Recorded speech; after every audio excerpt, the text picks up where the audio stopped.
I don't care. You're music lame. And them is lames too. Cardi B just went scorched earth on Offset after he had the audacity to mock her on the Joe Budden podcast, claiming none of his exes went up. But what triggered this meltdown goes deeper than shade. It involves the Super Bowl, Stefon Diggs, and Offset's own side chick. The mockery that started a war. Yo, sit down for this one because what we're about to unpack isn't just celebrity drama. It's a full-blown cultural earthquake that shook the internet from the Super Bowl stage all the way down to the comment sections of every gossip blog in America. We're talking about the moment Offset Kiari Kendra Cephas himself decided to open his mouth on the Joe Budden podcast and throw the most disrespectful shade at every woman he's ever been music with, and more specifically, at the one woman who held him down through years of embarrassment, public humiliation, and scandal, music. After scandal after scandal. Belcalis, Marlenis, Almanzar, Cephas, Cardi B.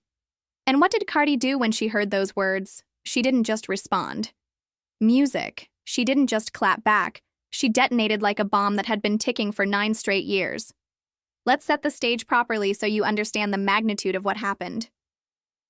January 2026. Music Offset slides onto the Joe Budden podcast. Looking comfortable? Looking confident. Music. Looking like a man who has completely and conveniently erased his own history from his memory.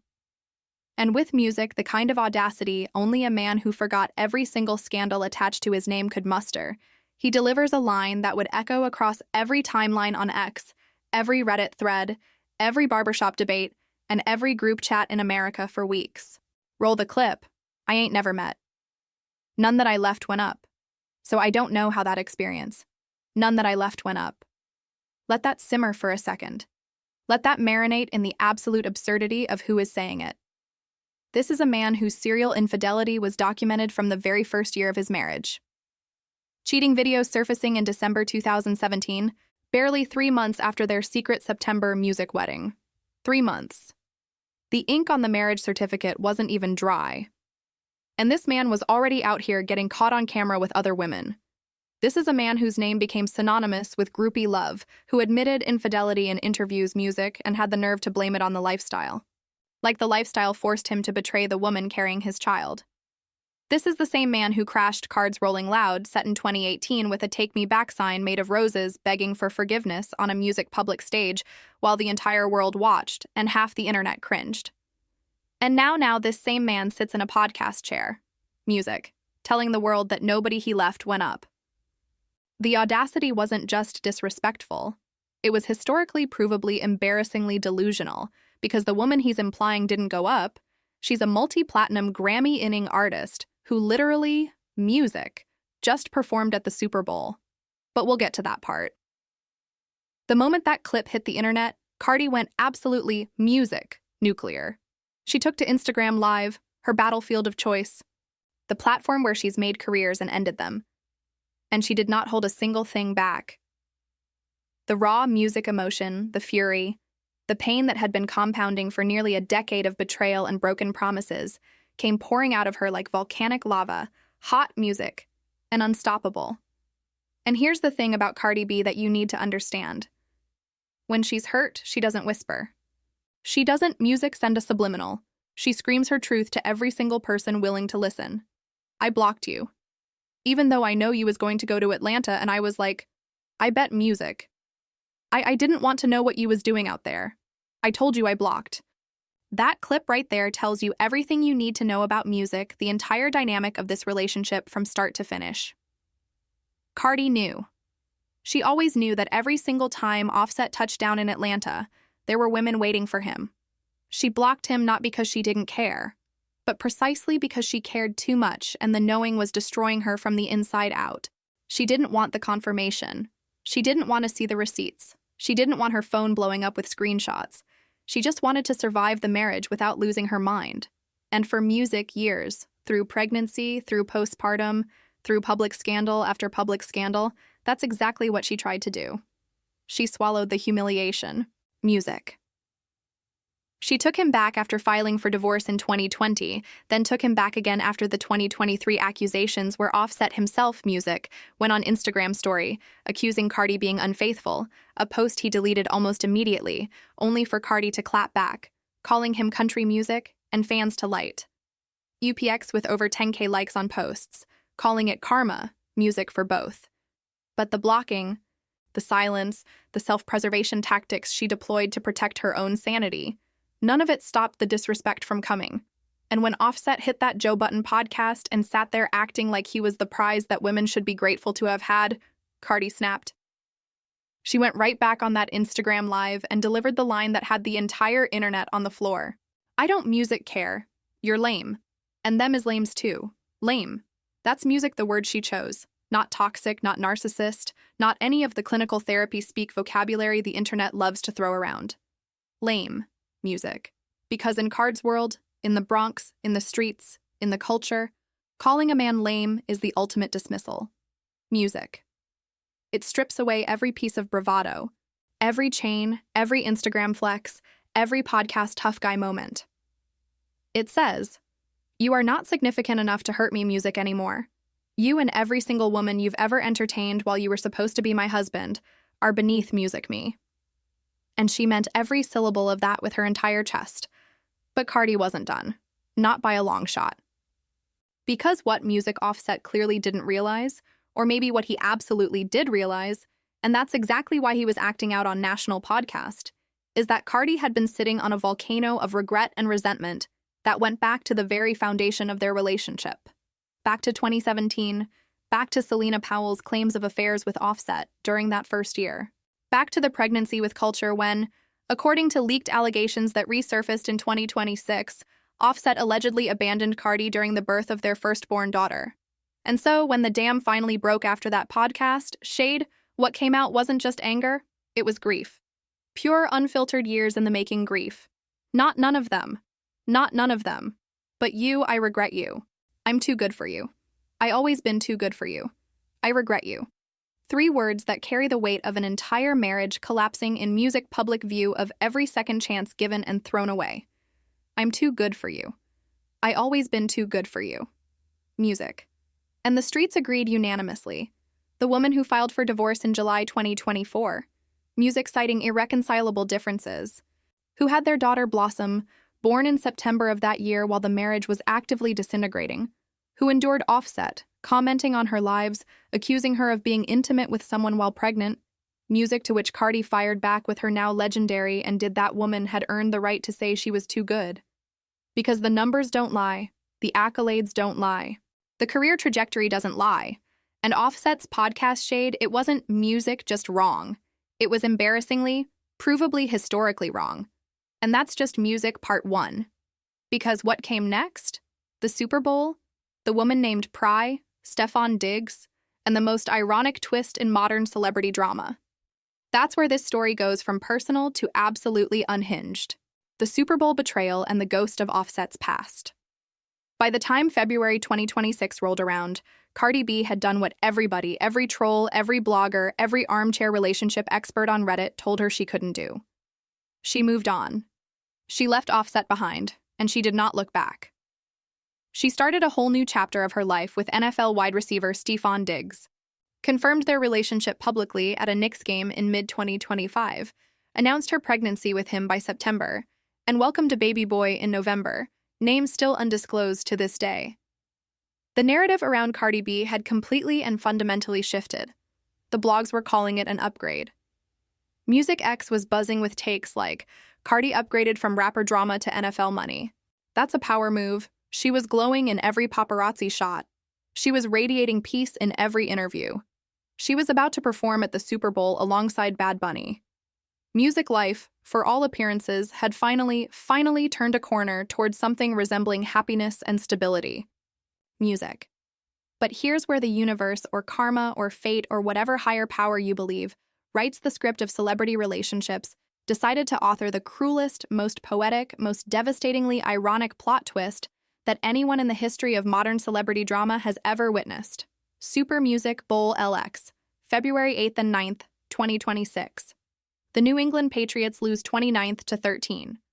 Diggs' team gets absolutely blown out on the biggest music stage in all of professional sports. Cardi performs at halftime, but leaves the venue early, which immediately sets off alarm bells across every gossip blog and fan forum on the internet. And then the music digital world doesn't just buzz, it detonates.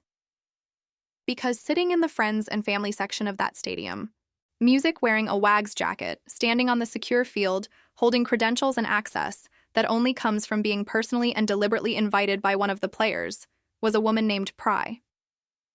Music and Pry wasn't just any woman off the street. Pry was Offset's alleged former mistress. Read that again and let it truly sink in. The man Cardi left because he would not stop entertaining other women behind her back. One of those very women, one of the women who played a role in the destruction of Card's marriage, was now in the building at the Super Bowl wearing a Wags jacket invited by Card's brand new man. You cannot write this. Hollywood would reject this screenplay for being too unrealistic. Pre-posted "I love you" to Diggs on social media, while Cardi was literally on that stage performing for over 100 million viewers around the world. The level of disrespect was so surgical, so precise, music so seemingly calculated that fans immediately started asking the questions that needed to be asked. Did Diggs know about the Offset connection? Music. Did he know exactly who this woman was and what she represented in the context of Card's trauma? Did he invite her knowing the full history, knowing the pain it would cause, knowing that this woman's presence in his family section would be the ultimate slap in the face? Because if the answer to any of those questions is yes, then what happened at that Super Bowl wasn't just being unfaithful, it was psychological warfare executed on a national stage. Within hours of the final whistle, Tasha K leaked alleged receipts connecting Diggs and PRI, and the timing made the whole thing exponentially more devastating, because rumors had been circulating for weeks that Diggs was planning to propose to Cardi. A proposal she was supposed to get a ring, and instead she got the worst night of her year. On top of the pre-revelation, Diggs was also accused of involvement with his ex-girlfriend Sky Marlene, compounding the betrayal into something that felt almost cartoonishly cruel in its layers. Cardi and Diggs unfollowed each other on Instagram within the same night, the modern-day equivalent of changing the locks. A source confirmed a recent breakup, though possible reconciliation wasn't entirely ruled out. And the internet collectively, unanimously, and completely lost its mind. 50 Cent never one to miss a single opportunity to insert himself into somebody else's drama, trolled the entire situation, posting, "Get away from me," with that signature 50 Cent humor that always hits. So much harder when the person on the receiving end is already flat on the canvas. X was absolutely on fire with reactions. Cardi left Offset for cheating. Now Diggs is messing around with Offset's side chick. This is absolute madness. Reddit exploded overnight with thousands of comments debating whether this was karma coming full circle, whether it was a deliberate setup, whether the entire thing was somehow orchestrated by forces unknown. Because the symmetry of this situation was almost too perfect, too music clean, too narratively satisfying to be purely coincidental. Think about it. Cardi left a cheater, found a new man, got cheated on by the new man with the old cheater's woman. If a screenwriter pitched this exact storyline to any studio executive in Hollywood, that script would come back with a note that says, "Too unrealistic, audiences won't buy it." And yet, here we are, watching it play out in real time on Instagram. And through all of this chaos, through the entire Super Bowl meltdown playing out in real time across every social media platform, music on the planet, where was Offset? Quiet, suspiciously, deliberately, almost performatively quiet. No direct public response, no Instagram story, no tweet, nothing. But silence from Offset doesn't mean absence. Music and leaks suggested an ongoing obsession with the situation. Insiders whispered that Offset was allegedly behind some of the strategic leaks to blogs, timing information drops, and feeding gossip outlets to maximize Card's public embarrassment at the worst possible moment. Whether that's fully confirmed or not, the timing of his January podcast shade, "That None That I Left Went Upline," now looked way less like casual commentary and way more like a calculated, premeditated, strategically timed grenade. He threw that line on Joe Budden's show, knowing the Super Bowl was coming, knowing the pre-situation was already brewing behind the scenes, knowing that those words would hit 1,000 times harder once Card's so-called upgrade, publicly crumbled on the biggest stage in American sports. But here's what Offset fundamentally did not account for, and what every man who has ever underestimated Belcalis Almanzar has failed to understand. Cardi B does not fold. She does not retreat into silence. She does not go dark and nurse her wounds in private while the world points and laughs. No, she went right back on Instagram Live, her digital war zone, the platform where she is at her most raw, her most honest, and her most dangerous. And she addressed the vulnerability, the manipulation, and the recurring pattern of men in her life, exploiting the exact moments when she's emotionally exposed. Yo, this really like to play games with me when I'm at my most vulnerable time, when I'm not the most confident. That right there is the unfiltered truth. That's not a performance for the cameras. That's not a calculated media move designed to generate sympathy. That's a woman who has lived through enough cycles of betrayal to recognize the pattern with crystal clear, heartbreaking clarity. Offset played his games when she was pregnant, when she was postpartum, when she was at her absolute lowest trying to hold together a marriage that he was actively demolishing from the inside. And now, in the aftermath of the Super Bowl humiliation, she can see the exact same playbook running again with a different man in a different jersey. They wait for the low point. They wait for the exact moment you're already questioning your own judgment and your own worth. And then they strike because they know you're too hurt, too exhausted, and too emotionally drained to fight back at full strength. He likes to play games with me because he knows I'm not an easy girl. He knows I'm not an easy girl. That line carries layers upon layers of meaning. It means he knows she's not someone who just rolls over, accepts the disrespect, and moves on quietly.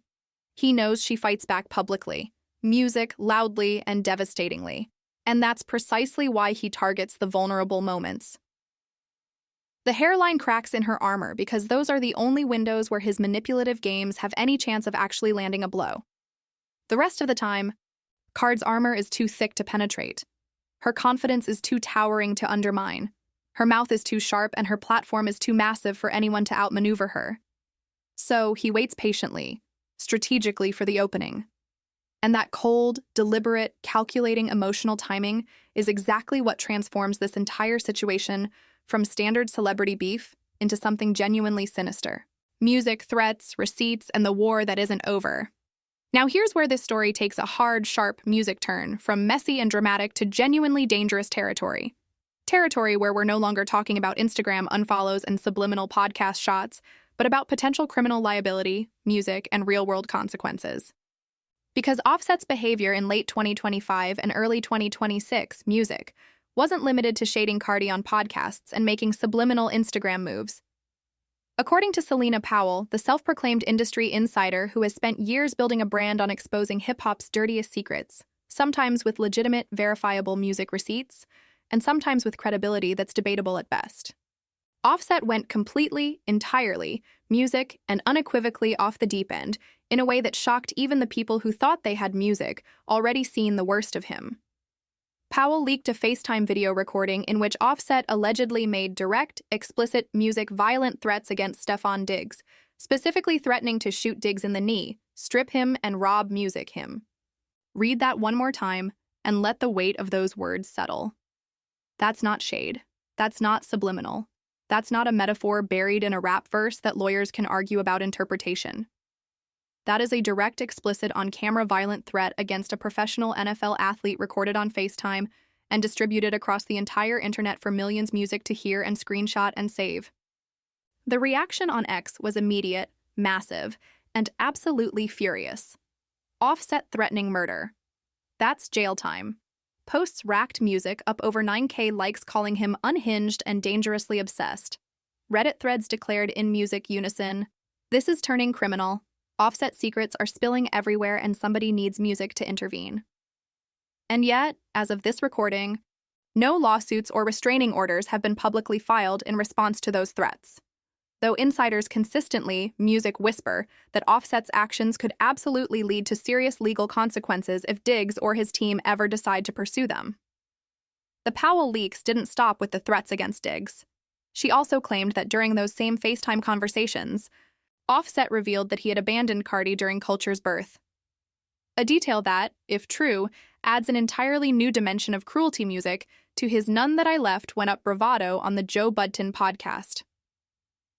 Think about the audacity of that for a moment. The man who allegedly wasn't even present when his first daughter with Cardi came into the world. The man Music who supposedly left his wife alone during one of the most significant and vulnerable moments of her entire life. That same man now wants to sit on a podcast and act like he was the victim, like he was the prize, like the women he Music left behind should be mourning the loss of him. The math on that doesn't add up, not even close. And then there's the paternity Music chaos that added yet another layer of insanity to an already unhinged situation. In November 2025, Offset deleted an Instagram post in which he publicly, Music, claimed that Card's new baby, her son with Stefon Diggs, was actually his child. Let that register. He tried to claim another man's baby, Music, on social media. Cardi blasted him publicly as harassing and rightfully so. The claim was baseless and everybody knew it, but the intent behind it was transparent. Destabilize Card's new family, cast doubt on Diggs' role as a father, inject chaos into their relationship, and keep himself permanently at the center of the narrative no matter what the cost. Adding even more fuel to an already raging fire, Music Powell leaked that Diggs couldn't sign the baby's birth certificate because Cardi was still legally married to offset a hidden legal complication, Music stemming from the still unfinished divorce that nobody in the public saw coming, but that everyone should have predicted given the messy, drawn-out nature of these proceedings. Music. Through all of this madness, the violent threats, the paternity stunts, the strategic leaks, the calculated humiliation, Card's response on Live was pointed, Music devastating, and aimed directly at the heart of Offset's ego. She called him out for years of doing her dirty music, for riding high on his album and his newfound solo confidence while treating the mother of his children like Music she was disposable. You've been feeling yourself, you 'cause of your problem, and you really been doing me dirty after so many years. And then, in a separate live addressing the full, unfiltered scope of Music Offset's manipulation, Cardi revealed exactly what he had been doing behind the scenes, deliberately FaceTiming her to parade other women in front of her face, trying to provoke a reaction, trying to make her jealous and insecure even after their relationship was over, even after she had moved on with another man and started a new family. He's trying to FaceTime me because he's trying to show me the girls that he been, I guess, or talking to. That is textbook emotional manipulation, plain and simple. That is a man who fundamentally cannot accept that his ex-wife moved on, found some measure of happiness, however briefly, with someone else, and is building Music, a life that doesn't revolve around him. The FaceTime calls were never about showing off or flexing. Music. They were about control, about power, about reminding Cardi that no matter how far she runs, no matter who she dates, no matter how many Super Bowls she performs at, he can still reach into her life and twist Music the knife. About making sure she never fully escapes his emotional orbit. And that behavior pattern, the threats against Diggs, the baseless paternity claims, the deliberate emotional provocation, the strategic leaking of information paints a picture that goes far beyond petty celebrity drama into something that fans across music, every platform are now calling obsessive and unhinged. The cultural conversation around this situation has fundamentally shifted. Music. It's no longer about who cheated on who or whose side you're on. The question people are asking now is Cardi safe? Music. So, where does all of this leave us in February 2026? Post-Super Bowl, post-meltdown, post-everything that has happened. Cardi B went out and bought herself a $500 Eurozone dollar Audemars Payday music watch as what she called self-care. $500,000 strapped to her own wrist Music, because she decided conclusively and irreversibly that if the men in her life weren't going to treat her right, she would treat herself like the queen she already knows she is. X called it queen moves. Trolls Music called it something far less flattering. But the move spoke volumes about where Card's head is at. She is done waiting for a man to validate her worth. Not anymore. Music, not ever again. Rumors swirled in the days that followed that she called Offset to discuss co-parenting arrangements that an astrologer publicly predicted reconciliation between them. That a viral AI-generated video later thoroughly debunked showed Cardi supposedly regretting having Diggs' baby. The noise was absolutely deafening from every direction. But through all of it, Through every rumor and every hot take and music, every troll comment, Card's message remained remarkably consistent. She opened up on a podcast saying, "I regret a lot. I was hurt every day." During her time with Offset, but music, she was done, permanently done, letting that hurt define her future. She was focused on her children, her music, and her money. Period. The broader picture here is this. Music. What we've been watching unfold isn't just gossip and entertainment news. This is a cultural mirror reflecting themes of toxic masculinity, cycles of forgiveness that become cycles of abuse, and the brutal perils of trying to build and maintain a public romance in an era where every move you make is documented, screenshotted, and debated by millions of strangers in music real time. Offset's trajectory from cheating husband to threatening ex-husband to podcast troll mocking the mother of his children represents the absolute worst version of what happens when a man's ego categorically refuses to accept the L and move on with dignity. Music. Card's arc from loyal wife to empowered divorce to a woman navigating yet another devastating betrayal from yet another man she trusted represents the messy, complicated, deeply human music reality of trying to find love when the whole world is watching and half of them are rooting for you to fail. And the pre-twist at the Super Bowl? That's the universe's way of reminding everybody that music, the drama between Cardi B and Offset, isn't a straight line with a clean ending. It's a circle, and it keeps spinning. As of right now, Cardi appears focused music on self-care and her career. But with Offset's persistent and escalating behavior, the still unfinished divorce, music, the custody implications for multiple children, and the dig situation hanging in unresolved limbo, this story is far from over. Not even close. The only question that remains is what chapter comes next. Because if history has taught us one single thing about Cardi B and Offset, it's that the next explosion is never more than one Instagram Live music away. If you enjoyed this video, click on any of the cards on your